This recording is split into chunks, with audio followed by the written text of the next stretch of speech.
kurban, ada akikah. Sama-sama merupakan ibadah untuk mendekatkan diri kepada Allah untuk mendapatkan ridhonya, dan juga sama-sama memiliki syarat-syarat dan ketentuan untuk hewan yang akan disembelihnya.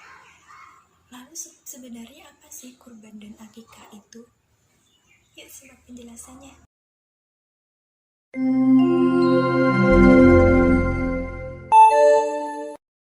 Jam pertama akan dimulai dalam 5 menit. The first lesson will be started in 5 minutes. Assalamualaikum warahmatullahi wabarakatuh. Selamat pagi semuanya. Bagaimana kabar kalian pada hari ini? Alhamdulillah sehat ya. Baik, sebelum kita mulai pembelajaran kita pada hari ini, kita berdoa terlebih dahulu agar ilmu yang kita dapat bermanfaat dan kita juga diberi kemudahan dalam menerima materi pada hari ini. Berdoa mulai.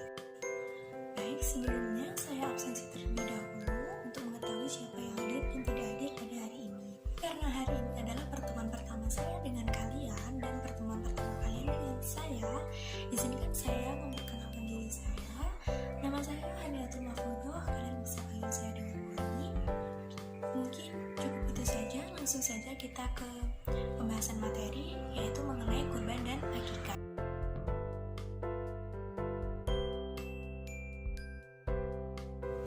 Baik, yang pertama kita akan membahas tentang kurban.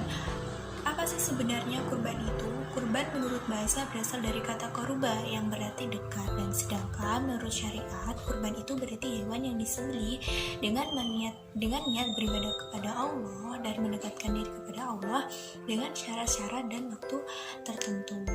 Nah, kurban ini merupakan ibadah yang disyariatkan bagi keluarga muslim yang mampu sesuai pada Quran Surat Al-Kautsar ayat 1 sampai dengan 2 dan Quran Surat Al-Hajj ayat 34. Nah, berdasarkan ayat di atas, sebagian ulama berpendapat bahwa berkurban itu hukumnya wajib, dan sedangkan mayoritas ulama berpendapat bahwa hukum berkurban itu adalah sunnah, lebih tepatnya sunnah muakkad.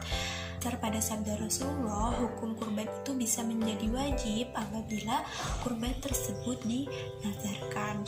Dan latar belakang terjadinya ibadah kurban yaitu peristiwa ini sudah terdokumentasikan dalam Al-Quran secara nyata, yakni ketika Nabi Ibrahim alaihissalam bermimpi menyembelih putranya yang bernama Ismail. Nah, Ismail ini merupakan putra satu-satunya Nabi Ibrahim, dan beliau sudah menantinya sejak lama. Sebagai persembahan kepada Allah, mimpi itu kemudian diceritakan kepada Ismail, dan setelah mendengar cerita itu, beliau langsung meminta agar sang ayah melaksanakan sesuai mimpi itu, karena diyakini benar-benar datang dari Allah, sebagaimana firman Allah dalam Quran Surat As-Saffat ayat 102. Dan disembelihlah oleh ayahandanya sebagai persembahan kepada Allah dan sebagai bukti ketaatan Nabi Ibrahim kepada Allah. Nah, mimpi itu dilaksanakan dan acara penyembelihan segera dilaksanakan, dan tanpa disadari saat acara penyembelihan itu di tangannya adalah seekor domba, bukan lagi seorang putranya.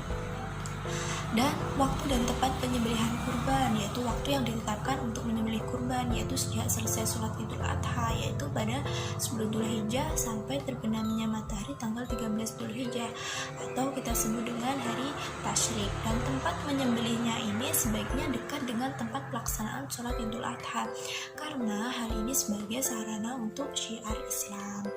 Dan syarat-syarat hewan untuk berkurban di sini yang dimaksud adalah hewan unta, sapi, kerbau, kambing atau domba. Nah, adapun hewan tersebut dapat dijadikan hewan kurban dengan syarat yang pertama telah cukup umur, yang kedua tidak cacat, misalnya pincang, sangat kurus atau sakit, dan ketentuan cukup umur. Nah, ketentuannya sebagai berikut.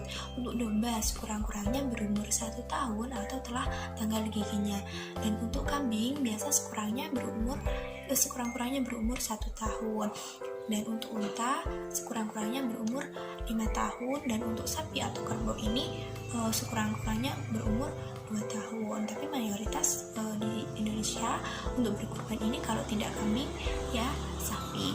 Untuk daging kurban, Nah, daging kurban ini sebaiknya dibagikan kepada fakir miskin dengan keadaan masih mentah, yaitu dengan ketentuan. Yang pertama, 1/3 untuk yang berkurban dan keluarganya, dan 1/3 yang kedua untuk fakir miskin, dan 1/3 yang ketiga untuk hadiah kepada masyarakat.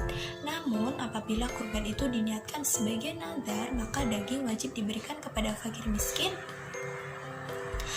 dan orang yang berkurban tidak boleh mengambil meskipun hanya sedikit. Dan pada waktu menyembelih kurban itu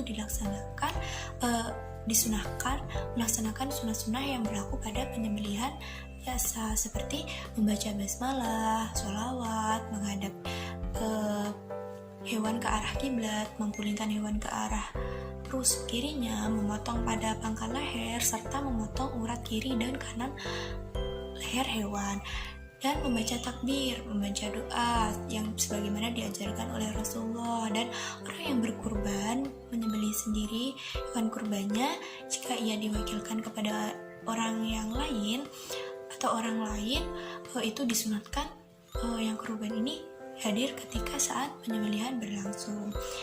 Dan hikmah dari kurban ini, yang pertama, bagi orang yang berkurban dapat menambah kecintaan kepada Allah dan menambah keimanan dan ketakwaan kepada Allah, serta mewujudkan rasa syukur kepada Allah dan mewujudkan tolong menolong, kasih mengasihi, dan rasa solidaritas. Dan bagi penerima daging kurban, yaitu yang pertama, menambah keimanan dan ketakwaan kepada Allah dan bertambah semangat dalam hidupnya. Adapun bagi kepentingan umum, yang pertama, memperkokoh tali persaudaraan, karena dengan ibadah kurban ini pastinya melibatkan semua lapisan masyarakat dan menumbuhkan dan meningkatkan kesadaran beragama, baik yang mampu maupun yang kurang mampu. Yang selanjutnya kita akan membahas mengenai akikah. Apa sih sebenarnya akikah itu? Ya, akikah dari segi bahasa berarti rambut yang tumbuh di kepala seorang bayi, sedangkan dari segi istilah adalah binatang yang disembelih pada saat hari ke-7 atau kelipatan 7 dari kelahiran bayi, disertai mencukur rambut dan memberi nama pada anak yang baru dilahirkan. Nah, hukumnya akikah ini adalah sunnah bagi orang tua atau orang yang mempunyai kewajiban menanggung nafkah hidup si anak tersebut. Ini juga sesuai pada sabda Rasulullah yang mananya setiap anak itu tergadai. Nah, dengan akikah yang disembelih baginya pada hari ke-7. Jadi kalau gadai itu harus ditebus. Nah, nembusnya itu dengan cara akikah, dan disyariatkan akikah ini lebih merupakan perwujudan dari rasa syukur akan kehadiran dari seorang anak. Nah, sejauh ini dapat ditelusuri bahwa yang pertama melaksanakan akikah ini adalah dua orang saudara kembar, yakni cucu Nabi Muhammad SAW dari perkawinan Fatimah dengan Ali bin Abi Thalib yang bernama Hasan dan Husain. Nah, pertama, peristiwa ini terekam dalam hadis yang maknanya dari Ibnu Abbas radhiyallahu anhu, sesungguhnya Rasulullah SAW berakikah untuk Hasan dan Husain. Nah, masing-masing seekor kambing kibas.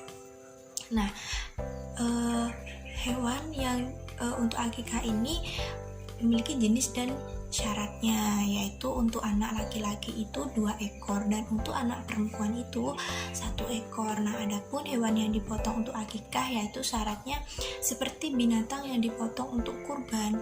Nah, kalau pada kambing kurban itu disunatkan menyedekahkan sebelum dimasak atau masih mentah, sedangkan daging akikah ini sesudah dimasak. Ada hadis dari Aisyah yang maknanya bahwasanya Rasulullah memerintah orang-orang agar menyembelih akikah untuk anak laki-laki 2 ekor kambing yang umurnya sama, dan untuk anak perempuan ini hanya 1 ekor kambing. Nah, waktu penyembelihannya itu kapan? Yaitu menyembelih akikah itu dilakukan pada hari ke-7 dari kelahiran si anak tersebut. Jika hari ke-7 telah berlalu, maka hendaklah menyembelih pada hari ke-14. Jika hari ke-14 telah berlalu, maka hendaklah pada hari ke-21. Hal ini sebagaimana disebutkan dalam sebuah hadis Rasulullah yang mananya akikah disembelih pada hari ke-7, 14 dan ke-21. Namun juga ada akikah itu dilaksanakan ketika anak sudah berumur berapa tahun, 3, 4 atau berapa, atau bahkan juga ada biasanya dibarengkan dengan khitanan anak tersebut, yaitu atau semampunya lah, sepunyanya rezeki untuk berakikah.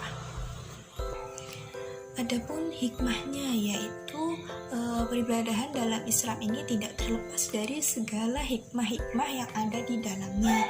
Nah, ini juga merupakan misi Islam sebagai agama rahmatan lil alamin, dan akikah ini merupakan salah satu peribadahan yang juga mempunyai hikmah. Salah satunya diantaranya merupakan wujud rasa syukur kepada Allah atas apa? Atas segala rahmat dan karunia yang telah dilimpahkan kepada dirinya. Yang kedua, menambah rasa cinta kepada cinta anak kepada orang tua, karena anak merasa telah diperhatikan dan disyukuri kehadirannya di dunia ini. Dan bagi orang tua merupakan bukti keimanannya kepada Allah. Yang ketiga, mewujudkan hubungan yang baik dengan tetangga dan sanak saudara yang ikut merasakan gembira dengan lahirnya seorang anak, karena mereka mendapatkan bagian dari akikah tersebut. Jadi, ibadah kurban dan akikah itu dua ibadah dalam Islam yang berkaitan dengan penyembelihan binatang. Nah, kedua ibadah ini terkadang terkesan sama, padahal di antara keduanya ini terdapat banyak perbedaan, terutama tentang ketentuan-ketentuan dasarnya. Kurban ini merupakan menyembelih hewan dengan niat beribadah untuk mendekatkan diri kepada Allah dengan syarat dan waktu tertentu. Nah, hukum kurban ini sunat muakkad, dan waktu penyembelihannya ini sejak selesai sholat Idul Adha, yaitu tanggal 10 Dzulhijjah, sampai terbenamnya matahari tanggal 13 Dzulhijjah. Dan hewan kurban yang dijadikan adalah hewan ternak. Domba misalnya sekurang-kurangnya berumur 1 tahun, gigi telah tanggal, dan unta sekurang-kurangnya ini berumur 5 tahun. Sapi atau kerbau sekurangnya berumur 2 tahun, dan dagingnya ini dibagikan kepada fakir miskin dengan keadaan masih mentah, dengan ketentuan 1/3 untuk yang berkurban dan keluarganya, yang 1/3 untuk fakir miskin, dan 1/3 untuk hadiah kepada masyarakat sekitar. Dan kalau akikah adalah binatang yang disembelih pada saat hari ke-7 atau kelipatan 7 dari kelahiran si bayi, dengan disertai mencukur rambut dan memberi nama yang baik kepada si bayi yang dilahirkan. Dan hukumnya ini sunnah bagi orang tua atau orang yang mempunyai kewajiban menanggung nafkah hidup si bayi tersebut. Dan jenis hewan dan syarat hewan yang digunakan akikah ini adalah akikah untuk anak laki-laki ini 2 ekor, dan untuk anak perempuan itu 1 ekor. Adapun syarat-syaratnya seperti binatang yang dipotong pada saat berkurban. Nah, kalau pada daging kurban disunahkan menyedekahkan sebelum dimasak. Sedangkan kalau akikah ini sesudah dimasak, dan penyembelihan akikah ini dilakukan pada hari ke-7. Dan dari kelahiran si anak, jika hari ke-7 telah berlalu, maka adalah menyembelih pada hari ke-14. Jika 14 telah berlalu, maka adalah pada hari ke-21. Itu tadi penjelasan dari saya mengenai materi akikah dan kurban. Jika ada yang belum paham atau belum mengerti, silakan untuk bertanya. Baik, kalau tidak ada, kita akhiri pertemuan kita hari ini. Jangan lupa untuk mengerjakan tugas pilihan ganda dan isai pada materi akikah dan kurban hari ini. Akhiri pembelajaran kita pada hari ini dengan membaca doa kafaratul majelis. subhanakallahumma wa bihamdika asyhadu an la ilaha illa anta astaghfiruka wa atubu ilaik. Baik, itu tadi dari saya, kurang lebihnya mohon maaf. Assalamualaikum warahmatullahi wabarakatuh.